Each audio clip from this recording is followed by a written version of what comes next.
Bom pessoal, bom dia. Vamos então começar a nossa primeira aula gravada, né? Então hoje eu estou fazendo uma revisão sobre os conjuntos numéricos, na apostila de vocês, página 98. E daí dentro dos conjuntos numéricos a gente estuda 4, né? Na verdade são 5, eu vou explicar por que o quinto não está aqui. Então é o seguinte, o primeiro conjunto numérico que a gente tem é o primeiro que a gente também aprende na escola, né? Que é o conjunto dos números naturais. Os números naturais são aqueles que a gente usa para contar, para ordenar, para classificar. Quais são os números naturais? A partir do zero até o infinito, então são números positivos que não podem ser escritos em forma de fração e não podem ter vírgula, né? Não pode ser número quebrado, que é o que vocês chamam, que na verdade chama número decimal, né? Então, para ser um número natural, ele não pode ser fração, não pode ser decimal e não pode ser negativo, né? O único detalhe aqui que é importante é a gente considerar que existe uma representação onde o n está com um asterisco, né? Quando o n está com um asterisco, significa que o zero não está incluso nesse conjunto dos naturais asterisco. Então ele começa do 1 e vai embora, seguindo a mesma regra, né? Não pode ter fração, não pode ter número decimal, não pode ter número negativo, tá? Bom, depois dos números naturais, um segundo conjunto que a gente aprende são os números inteiros. Na verdade, no colégio, antes de aprender os inteiros, a gente aprende os racionais. Mas vamos seguir a ordem aqui de naturais, inteiros e racionais, tá? Então, o segundo conjunto que a gente estuda aqui são os inteiros, né? O natural tem o símbolo de N por conta de natural em latim, né? Que é naturalis, e os inteiros têm o símbolo de Z, porque em alemão é Zahl, né? Então, Zahl em alemão é inteiro, provavelmente algum matemático alemão sugeriu essa nomenclatura e acabou ficando a letra Z, né? Então, quais são os números inteiros? Os números inteiros são todos os números naturais, né? Então, todos os números naturais e os simétricos dele em relação ao zero, então eles ficam negativos, né? Então, 1, menos 1, 2, menos 2, 3, menos 3, 1, 4 com menos 4, 1 milhão com menos 1 milhão, 529 com menos 529 e assim sucessivamente, tá? Então, esses aqui são os inteiros. Os racionais, então, é importante, né? Você tem que perceber que todo inteiro também é natural, né? Então, ó, todos os naturais estão aqui dentro também, tá? Depois a gente estuda os números racionais, né? Ele tem esse Q aqui de quociente, que como vocês se lembram, o quociente é um dos termos da divisão, na verdade é o resultado da divisão, né? Então a divisão ela tem 4 termos, o dividendo, o divisor, o quociente e o resto, e o quociente é o resultado da divisão. Mas por que o resultado de uma divisão? Porque os números inteiros, né? Os números racionais, eles permitem frações e números decimais. E a gente sabe que uma fração é sempre uma divisão, né? Quando eu escrevo menos 1 sobre 2, eu estou dizendo que o menos 1 está sendo dividido por 2. Quando eu escrevo 3 sobre 2, eu estou dizendo que o 3 está sendo dividido por 2. E eu posso escrever isso aqui dessa maneira, em forma de fração, ou eu posso escrever o quociente dessa fração. Qual é o quociente de 3 sobre 2? Meio. Né? Então, olha, tem a representação tanto em forma de fração, quanto na forma decimal. Tudo bem? Bom, então, percebam que todo número natural, consequentemente, é racional, né? Ó, os naturais estão aqui. Todo número inteiro, consequentemente, também é racional, ó, tem números negativos aqui, certo? E, além desses dois conjuntos, entra a novidade dos números em forma de fração e os números na forma decimal. Ok? Então, menos 0,25, 3 sobre 2, né? O menos meio, poderia ter o menos 0, o menos 1,8 aqui, alguma coisa assim, tá? Então, esses aqui são os números racionais. São aqueles números que podem ser escritos em forma de fração, desde que o denominador da fração seja sempre diferente de zero, porque não existe divisão por zero, certo? E o número, tanto o numerador quanto o denominador devem ser números inteiros. Ou seja, se eu, por exemplo, escrever isso aqui, ó, 0,25 sobre 3,2. Ah, isso aqui é um número racional? Não, isso aqui não é um número racional. Certo? Por quê? Porque esse número aqui não é inteiro e esse número aqui também não é inteiro. Certo? Então isso aqui não é um número racional. Agora, se eu transformar isso aqui em fração, fizer as divisões da fração e utilizar essa fração, resultado dessa divisão aqui, aí sim eu posso dizer que é um número racional. Mas dessa maneira como está aqui, não é um número racional. Tá? É importante também a gente dizer que para os inteiros e para os racionais, também existe essa representação com um asterisco. E ela quer dizer exatamente a mesma coisa. Então, quando eu tenho a representação dos inteiros com esse asterisco, significa que são todos números inteiros menos o zero. Certo? E a mesma coisa com os números racionais. Se eu tenho os números racionais com um asterisco, são todos eles menos o zero. E assim vai. Tá? Além dessa representação com o asterisco aqui em cima, eu também posso ter o sinalzinho de mais e o sinalzinho de menos. Como assim? Vamos lá. Né? Suponhamos que eu tenha... A vantagem da gente estar no vídeo é que eu apago e vocês podem voltar no vídeo e olhar aí o que eu apaguei. Né? Se esquecer, é só voltar o vídeo e olhar o que eu acabei de apagar. Né?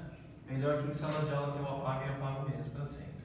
Então, ó, se eu tiver, por exemplo, a representação dos inteiros, certo? Com o sinalzinho de mais aqui embaixo. Significa que são os números inteiros positivos. Quer dizer, quando eu escrevo esse conjunto aqui, ó, eu esqueço os números negativos. Né? Então, 0, 1, 2, 3 e assim vai. Tá? Eu praticamente escrevo o conjunto dos naturais aqui. Tudo bem? E eu posso ter também os inteiros com o sinalzinho de mais e com o asterisco aqui em cima.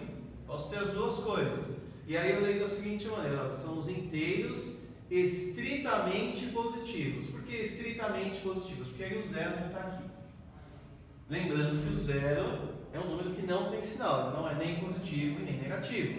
Então, quando eu falo estritamente positivo, eu estou excluindo todo mundo que é negativo e todo mundo que também não tem sinal nenhum. No caso, só o zero, porque o zero é o único número que não tem sinal. Tá? E posso ter isso aqui com sinal negativo também. Então, com sinal negativo significa que são só os números negativos. Positivos não entram. Inclusive o zero, nesse caso. Mas, se eu tiver com o asterisco aqui em cima, o zero sai. Certo? Mesma coisa para os racionais. Ah, e os inteiros? Os inteiros não, por quê? Não adianta eu escrever os inteiros não, os naturais, né? Por quê? Não adianta eu escrever naturais com um sinalzinho de mais aqui, porque os naturais já são todos positivos. Então não tem sentido eu escrever aquilo. E também eu não posso escrever os naturais com um sinalzinho de negativo, porque senão esse conjunto aqui é o vazio, né? Esse conjunto aqui não existe natural negativo. Então esse sinalzinho de mais e de menos que pode aparecer, ele só aparece para os inteiros e para os racionais, certo? E o asterisco, né, a estrelinha, pode aparecer para qualquer um deles, e aí significa que o zero está fora. Tudo bem? Bom, além desses três conjuntos aqui, a gente tem um outro conjunto que chama conjunto dos números irracionais, tá? Os números irracionais.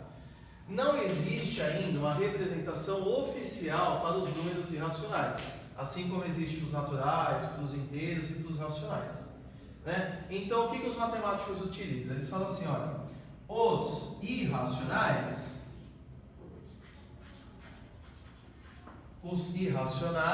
são todos os números reais, que são todos aqueles números que a gente conhece, menos todos os racionais. Então, se eu pego todos os números e tiro toda essa parte aqui, sobram aqueles que eu quero, que são os irracionais. Quem são os números irracionais? De uma maneira prática. Toda raiz quadrada de número primo, π, né, que é o diâmetro da circunferência dividido o complemento dividido pelo diâmetro da circunferência, que é 3,14, e esses números são aqueles números que não têm fim, tá? Eles vão embora, tudo bem? Então, olha, aqui eu coloquei duas coisinhas que são importantes, tá? Então, os naturais, isso aqui é o símbolo de está contido. Então, ó, os naturais estão contidos nos inteiros, os inteiros estão contidos nos racionais, né? Por silogismo, os naturais estão contidos nos racionais também. Não, esses aqui também estão contidos. Mas a interseção entre os racionais e os irracionais não existe, né? Não existem números que sejam ao mesmo tempo racionais e irracionais. Esse conjunto aqui ele é vazio. A união dos racionais e os irracionais formam os reais, que são todos os números que a gente conhece, tá? Aí, rapidamente aqui, conjuntos e intervalos. Bom, esses aqui são os conjuntos numéricos, mas eu posso ter outros conjuntos de qualquer coisa, tá? Isso aqui, por exemplo, pode ser conjunto de idades de pessoas na minha família. Então, 10, 12, 14, 16, 17, 19 e 30 anos. Esse é o conjunto de idades. Isso aqui é o conjunto A. Nome de conjunto sempre letra maiúscula e ele tem que estar representado sempre entre chaves. Não pode ser parênteses, não pode ser colchetes. Ah, mas minhas chaves são feias, eu não gosto de fazer chaves. Não importa, faz feia mesmo, porque tem que ser chaves. Não pode ser parênteses, não pode ser colchetes. Intervalo. Intervalo A entre 2 e 4. Significa que são todos os números compreendidos entre o 2 e o 4. Ah, tem o 2,5 aqui? Tem. Tem o 3,9? Tem. Tem o 3? Tem.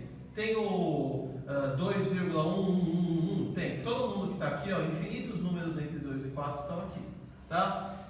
Eu sempre tenho que representar intervalo entre colchetes, mesma história. Ah, mas eu não gosto de colchetes, mas entre colchetes tem que fazer. Colchetes dessa maneira significa que o intervalo é fechado à direita e à esquerda, ou seja, o 2 pertence ao intervalo e o 4 também pertence ao intervalo. Quando eu tenho eles invertidos, significa que os números, esses números aqui não pertencem ao intervalo. Então, por exemplo, 2, 4, assim, ó, significa que são todos os números entre 2 e 4, menos o próprio 2 e o próprio 4. Então aqui ele vai de 2,000000001 até 3,9999999. O 2 e o 4 não estão inclusos, é um intervalo aberto. Posso representar dessa maneira também, ó. Intervalo aberto eu posso colocar parênteses, tá? Eu posso ter ele fechado à esquerda e aberto à direita, que significa que o número à esquerda pertence, mas o número à direita não pertence. Então o 2 está no intervalo, mas o 4 não está, que pode ser escrito dessa maneira também. Eu tenho ele aberto à esquerda, fechado à direita, a mesma história que aqui, só que eu faço a inversão, né? Esse pertence e esse está fora, certo? E na reta real, bolinha aberta, que vocês chamam de bolinha aberta, que na verdade é uma circunferência, significa que o intervalo é aberto. Então, se a bolinha não está pintada, que na verdade não é uma bolinha, né? É uma circunferência, ela não está pintada, é porque é aberto.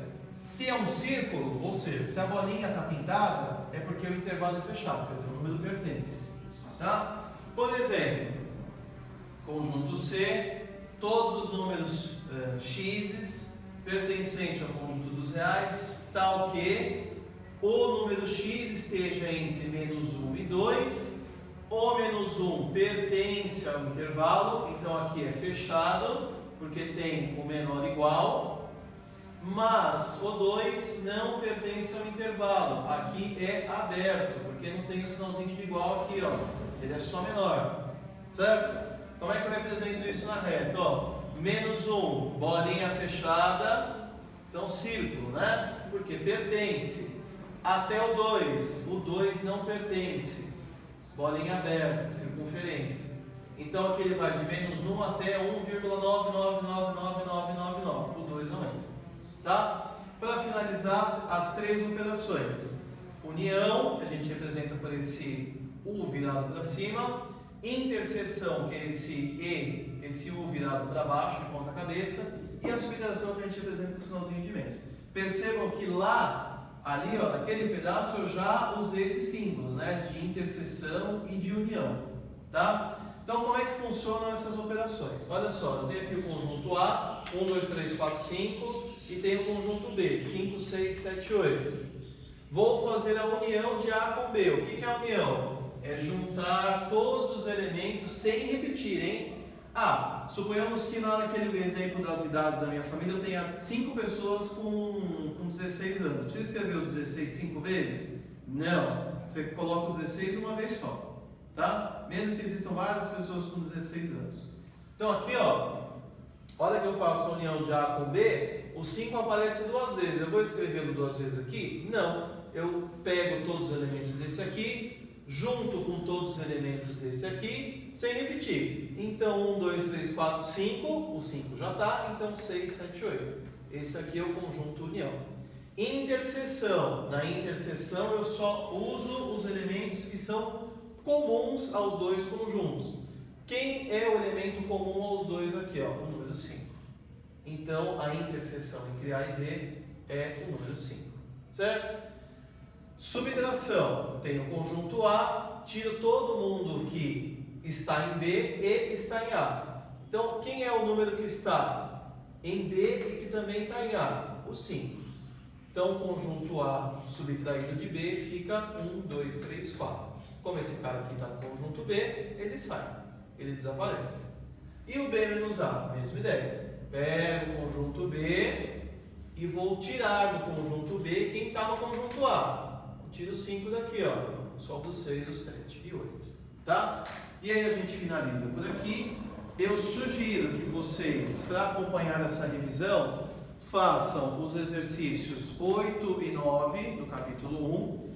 E também sugiro que vocês deem uma olhada no diagrama de Venn, tá? Então, para quem não se recorda, tem no livro texto, tem na internet, é muito simples de achar. É questão de concurso público, é questão de vestibular, é questão de Enem, tá em tudo quanto é lugar aí. Tem um monte de explicação, não é difícil de entender, nós já vimos em sala de aula. E quando você estudar o diagrama de Venn, ainda no capítulo 1, entra também como sugestão o exercício 10. Então ficaram como sugestão os exercícios 8, 9 e 10.